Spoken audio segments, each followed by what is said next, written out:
Assalamualaikum warahmatullahi wabarakatuh. Pagi semuanya, bagaimana kabar kalian?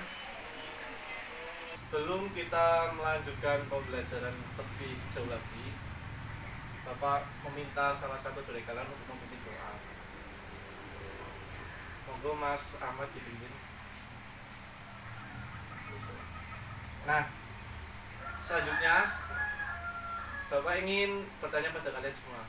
Masih ada yang masih ingat materi kita di minggu lalu? Oh, ternyata masih ada yang ingat.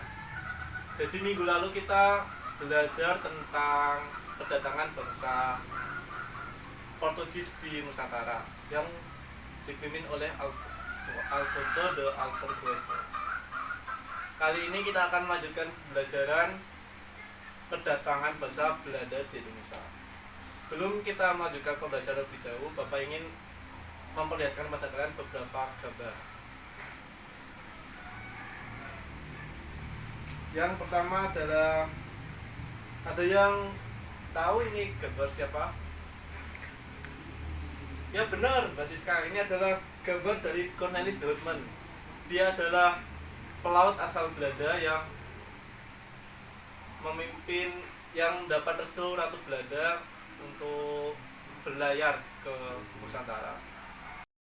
Cornelis de Houtman lahir di Gouda, Holland Selatan, Belanda 2 April 1565. Dia meninggal di Aceh pada tanggal 11 September 1599 pada umur 34 tahun. Dia adalah seorang penjelajah Belanda yang menemukan jalur pelayaran dari Eropa ke Indonesia dan berhasil memulai perdagangan rempah-rempah bagi Belanda. Cornelis de Houtman bersama armadanya tiba pada 27 Juni 1596 di perairan Banten. Lalu kembali lagi pada 14 Agustus 1597 dan membawa 240 kantong lada, 45 ton pala, dan 30 bal bunga pala. Keberhasilannya ini membuka jalan-jalan bagi ekspedisi-ekspedisi selanjutnya yang berujung pada praktik kolonialisme di Nusantara. Alfonso de Albuquerque, Cornelis de Houtman berlayar ke Nusantara menggunakan kapal. Mereka menggunakan 4 buah kapal dan pertama kali datang ke Nusantara mereka berlabuh di Banten. Awal dari mereka datang di Banten itu disambut baik oleh raja setempat yang pada waktu itu dipimpin oleh Sultan Muhammad dan rakyat Banten secara umum. Tapi seiring berjalannya waktu, ternyata mereka ada itikat tidak baik di Banten, makanya mereka diusir. Ini adalah rakyat-rakyat Banten yang mengusir kapal-kapal Belanda itu untuk pergi. Kang perjalanan Cornelis de Houtman. Pada tahun 1592, Cornelis de Houtman dikirim oleh para pedagang Amsterdam ke Lisboa untuk menemukan sebanyak mungkin informasi mengenai kepulauan rempah-rempah. Pada saat de Houtman kembali ke Amsterdam, Jan Huygens van Linschoten juga kembali dari India. Para pedagang tersebut memastikan bahwa Banten merupakan tempat yang paling tepat untuk membeli rempah-rempah. Pada 1594, mereka mendirikan Compagnie van Veere, yang berarti perusahaan jarak jauh. Dan pada 2 April 1595, 4 buah kapal meninggalkan Amsterdam, yaitu kapal Amsterdam, Hollandia, Mauritius, dan Duiven. Perjalanannya dipenuhi masalah sejak awal. Penyakit sariawan merebak hanya beberapa minggu setelah pelayaran dimulai akibat kurangnya makanan. Pertengkaran di antara para kapten kapal dan para pedagang menyebabkan beberapa orang terbunuh atau dipenjara di atas kapal. Di Madagaskar, di mana sebuah perhentian sesaat direncanakan, masalah lebih lanjut menyebabkan kematian lagi dan kapal-kapalnya bertahan di sana selama 6 bulan. Pada 27 Juni 1596, ekspedisi de Houtman tiba di Banten.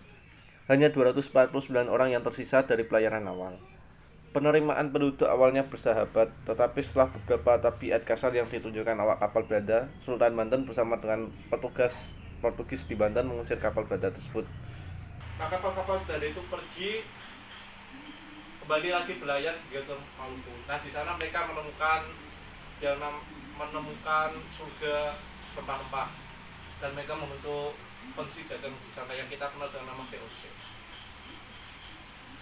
Ini adalah peta perjalanan Cornelis de Houtman dari Belanda hingga ke Indonesia.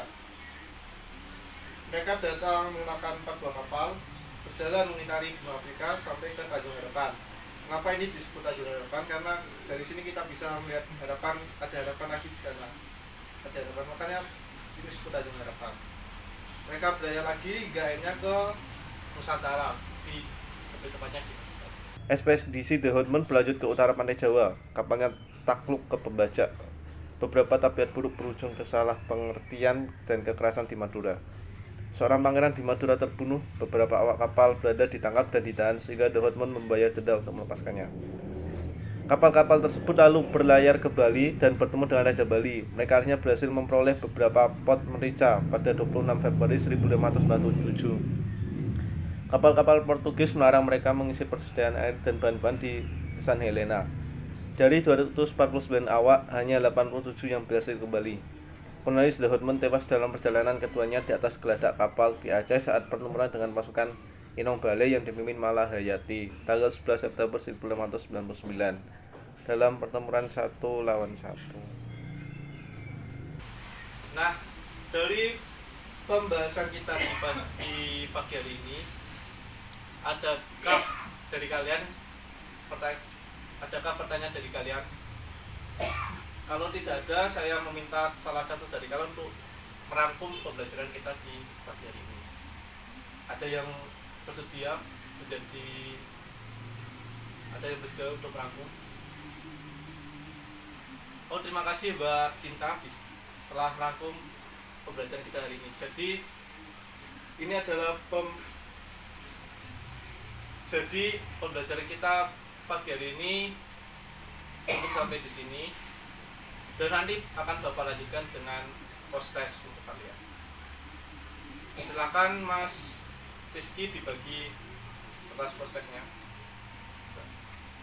Terima kasih Mas Rizky, silakan dikerjakan post-test kalian. Bapak beri waktu 10 menit. Ya anak-anak, waktunya selesai. Silakan dikumpulkan lagi post-test kalian.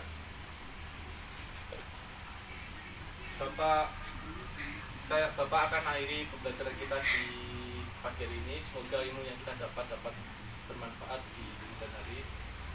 Kurang lebihnya mohon maaf. Wassalamualaikum warahmatullahi wabarakatuh.